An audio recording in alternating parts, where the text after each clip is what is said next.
नमस्कार, मैं हूं आपके साथ पूजा सचदेवा। दिल्ली का जंतर मंतर फिर एक बार आंदोलन के शोर से गूंज रहा है।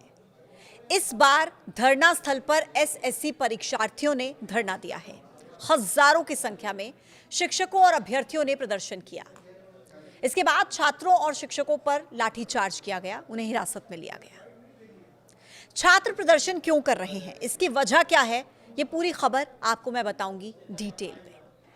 कर्मचारी चयन आयोग, स्टाफ सिलेक्शन कमीशन यानी कि एसएससी की सिलेक्शन पोस्ट फेज 13 भर्ती परीक्षा में आई तकनीकी और प्रशासनिक गड़बड़ियों के खिलाफ देश भर के अभ्यर्थी सड़कों पर उतर आए हैं।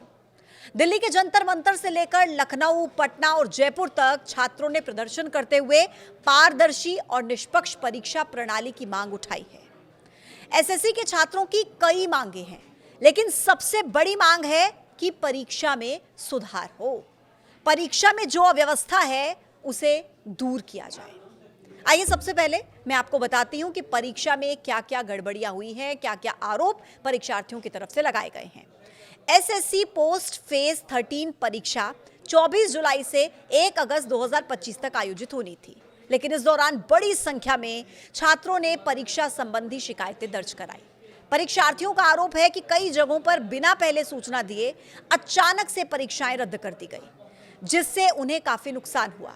परीक्षार्थियों का आरोप है कि परीक्षा के दौरान बार बार सर्वर क्रैश होता रहा, कंप्यूटर सिस्टम काम नहीं कर रहे थे। कई जगहों पर तो माउस भी ठीक से काम नहीं कर रहा था।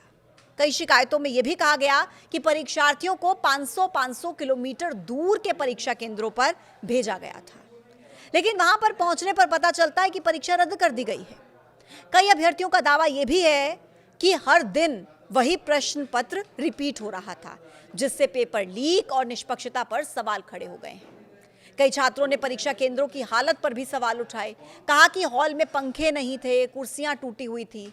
अभ्यर्थियों ने परीक्षा कराने वाले वेंडर पर सवाल उठाए। उनका कहना है कि अब दूसरी कंपनी को टेंडर दिया गया है। इस एजेंसी का रिकॉर्ड पहले भी यूपीएससी जैसी परीक्षाओं में खराब रहा है, लेकिन फिर भी इसे दोबारा से जिम्मेदारी दे दी गई। परीक्षार्थियों ने इन गड़बड़ियों के खिलाफ जंतर मंतर पर प्रदर्शन किया। परीक्षार्थियों का आरोप है कि शांतिपूर्ण तरीके से उन्होंने अपना प्रदर्शन किया, लेकिन पुलिस ने लाठीचार्ज कर दिया।